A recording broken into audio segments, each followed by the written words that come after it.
नमस्कार, न्यूज 21 देख रहे हैं आप और मैं हूं आपके साथ अखिल। नागौर जिले की खींवसर पंचायत समिति की ग्राम पंचायत भेड़ में विकास कार्यों को लेकर यहां के सरपंच गणपत राम बिश्नोई से न्यूज 21 की टीम ने खास बातचीत की। बिश्नोई ने बताया कि उनके कार्यकाल में पेयजल समस्या के समाधान हेतु निजी व सार्वजनिक टांकों का निर्माण प्रमुखता से किया गया है। साथ ही ढाणियों को सड़कों से जोड़ने और सार्वजनिक शौचालयों के निर्माण से पंचायत की तस्वीर बदली है। सरपंच ने कहा कि उनका मुख्य उद्देश्य शिक्षा को बढ़ावा देना और ग्रामीणों को मनरेगा के जरिए रोजगार सुनिश्चित करना रहा है। हालांकि उन्होंने भाजपा सरकार से मांग की है कि मनरेगा के तहत किए गए पक्के कार्यों का भुगतान समय पर किया जाए ताकि विकास की गति बनी रहे। बिश्नोई ने विश्वास जताया कि यदि जनता उन्हें दोबारा मौका देती है तो वे भेड़ पंचायत को आदर्श पंचायत बनाने में कोई कोर कसर नहीं छोड़ेंगे। देखिए कैमरामैन गोवर्धन पवार के साथ न्यूज 21 के लिए संवाददाता किशन सोलंकी की ये विशेष बातचीत। आप देख रहे हैं न्यूज 21 में आपके साथ किशन सोलंकी। आज हम पहुंचे ग्राम पंचायत भेड़ के जो वर्तमान सरपंच है गणपत राम जी बिश्नोई, वो हमारे साथ है। उनसे हम बातचीत करेंगे जैसे ग्राम पंचायत के मुद्दों के विकास की बात करें तो जैसे धरातल पे पेयजल है, शिक्षा है, रोडें हैं, इन मुद्दों पे बात करेंगे और जानकारी लेंगे कि इस कार्यकाल के अंदर क्या क्या विकास हुआ है और किन किन मुसीबतों का सामना करना पड़ा है। तो आइए मिलते हैं सरपंच साहब गणपत राम जी बिश्नोई से और बात करें इनके कार्यकाल की। तो जो इनका कार्यकाल है वो लगभग कांग्रेस की सरकार में निकला है और वर्तमान में बात करें तो राजस्थान में भाजपा की सरकार है। तो आइए मिलते हैं सरपंच साहब। सरपंच साहब नमस्कार। नमस्कार, आपको भी नमस्कार मेरी तरफ से। जी सरपंच साहब, सबसे पहले न्यूज 21 के अंदर आपका बहुत बहुत स्वागत है। धन्यवाद साहब जी। तो सर बात करेंगे अपन आपके एक राजनीतिक परिचय की कि राजनीति में आप कब से इंटरेस्टेड है और क्या क्या पद रहे हैं आपके पास आज? राजनीति में सर हम 81 से जी 81 में लगा आज तक। बिल्कुल। सरपंच का चुनाव लड़ा जी। वन्य जीव प्रतिपालक भी मैं रहा हूँ नागौर जिले का। बिल्कुल। और बाकी चुनाव में हमने लड़ा नहीं। समाज के अंदर मैं उसमें कोषाध्यक्ष रह चुका हूँ। बिल्कुल। और अभी मैं वर्तमान में सरपंच हूँ। बिल्कुल। और मैंने पंचायत के अंदर बहुत बढ़िया काम कराया। बिल्कुल। शिक्षा के क्षेत्र में, बिल्कुल बिल्कुल, और पानी के क्षेत्र में, बिजली के क्षेत्र में पूरा गांव हमारा इलेक्ट्रीफाइड है और ऐसा कोई घर बनता नहीं है उसके अंदर लाइट कनेक्शन नहीं है। बिल्कुल। पूरे एरिया में ग्रामीण क्षेत्र में हमारा ढाणे में लोग बसे हुए हैं। बिल्कुल। उसके अंदर पाइपलाइन से पानी पहुंचाया गया जी। और हमारे वो जलग्रहण भी थे साहब, जलग्रहण के तहत हमने 100 टाँके बढ़वाए। बिल्कुल। और करीब 1/23 से ज्यादा हमने काम पूरा किया इस कार्यकाल में। बिल्कुल। अगली बार में और पहले भी हमने बहुत काम कराया। स्कूल भी हमारे पहले मिडिल थी, उसको हाई सेकेंडरी करवाया। 4 स्कूल हैं दूसरे का हमारे नया बेरा, जाटों की ढाणी, डंडिया नाडा और भी किया।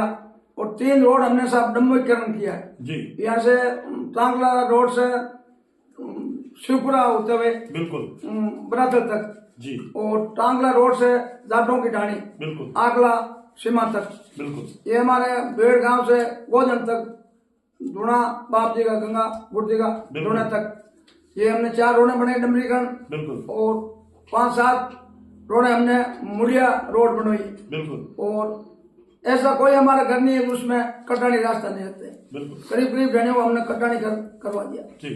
बहुत ही अच्छा। तो सरपंच जैसे अभी आपने बताया है कि शिक्षा के क्षेत्र में भी आपने अच्छा विकास करवाया है। शिक्षा की बात करें तो आज के जीवन में शिक्षा बहुत ही महत्वपूर्ण है और शिक्षा वो शेरनी का दूध है जो पिएगा वही दहाड़ेगा। तो सर शिक्षा की बात करें तो अपनी ग्राम पंचायत भेड़ के अंदर शिक्षा का स्तर कैसा है और आपके सरपंच बनने के बाद में आपने विद्यालयों का निरीक्षण किया या किसी प्रकार की कोई कमियां थी उनको दूर करने का प्रयास किया? जैसे बात करेंगे अपन, अभी थोड़े टाइम पहले आपने सुना होगा और देखा भी है कि झालावाड़ के अंदर एक जर्जर हालात की बिल्डिंग थी, वो गिरने की वजह से बच्चों की वहां मृत्यु भी होगी और बहुत बड़ा नुकसान हुआ था। तो इसके प्रति आपने भी कभी कोई विद्यालयों का निरीक्षण किया, टीचरों की कमी ऐसा कुछ महसूस हुआ, क्या भरपाई किया? नहीं, हमने भी उसको देख के हमारे स्कूलों को निरीक्षण किया बिल्कुल और छोटी मोटी कोई कमी आई।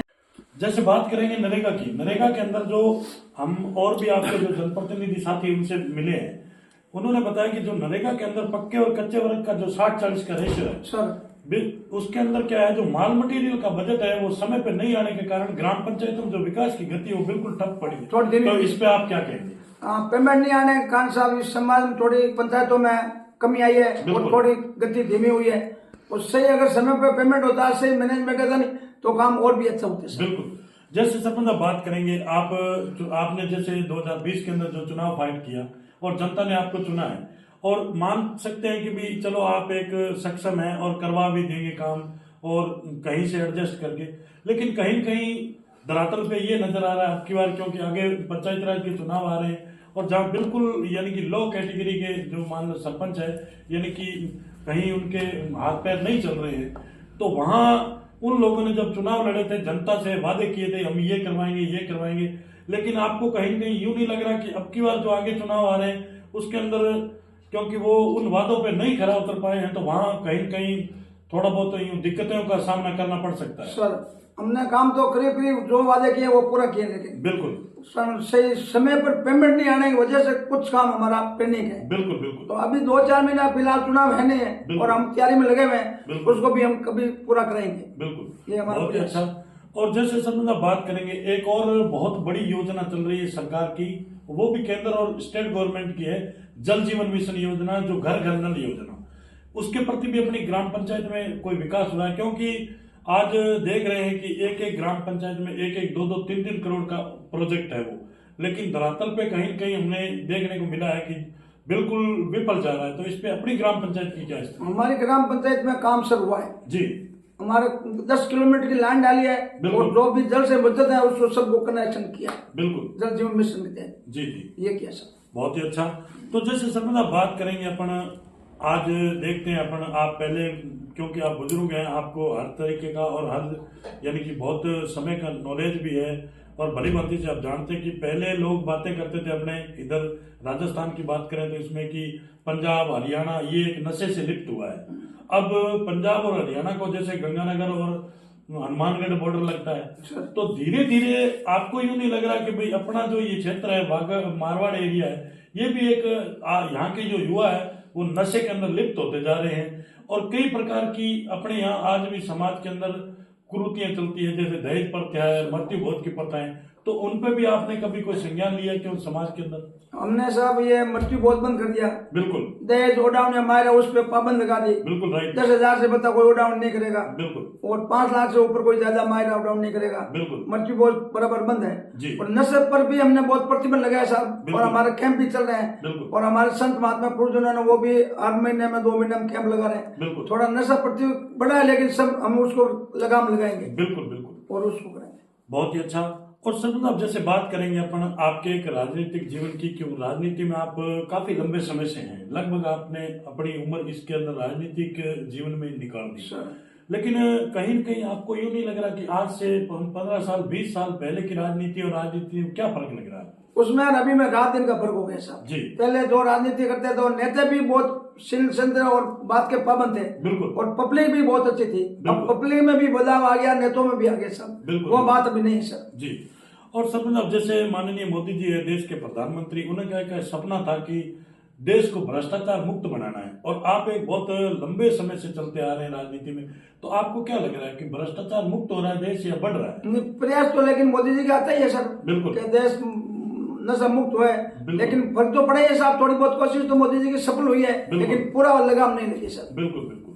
और सर अब जैसे बात करेंगे, अभी पंचायती राज के चुनाव बहुत ही जल्द आगे आ रहे हैं और सरगर्मियां स्टार्ट हो गई है बहुत अच्छी, तो आगे अगर जनता दोबारा आपको ग्राम पंचायत भेड़ के अंदर अगर आपको मौका देती तो आपके क्या विचार रहेंगे? हमारा विचार अभी फिलहाल चुनाव लड़ने का है नहीं, बिल्कुल, और पब्लिक है कि दोबारा चुनाव लड़ना आपको और करना है तो मैं चुनाव लड़ूंगा, बिल्कुल, और पब्लिक का मानस नहीं है तो दूसरों को लड़ेंगे, उसके साथ हम रहेंगे। बिल्कुल, यानी कि अगर जनता चाहेगी और जनता अगर आपको कहेगी भी दोबारा मैदान में आना है, तो यानी कि ग्राम पंचायत भेड़ के अंदर जो भी विकास के प्रति त्रुटियां रही है उनको पूर्ण करने का प्रयास करेंगे, पूर्ण करने का प्रयास करेंगे, और पब्लिक कहेगी उनके अनुसार काम करेंगे। बिल्कुल, बहुत ही अच्छा।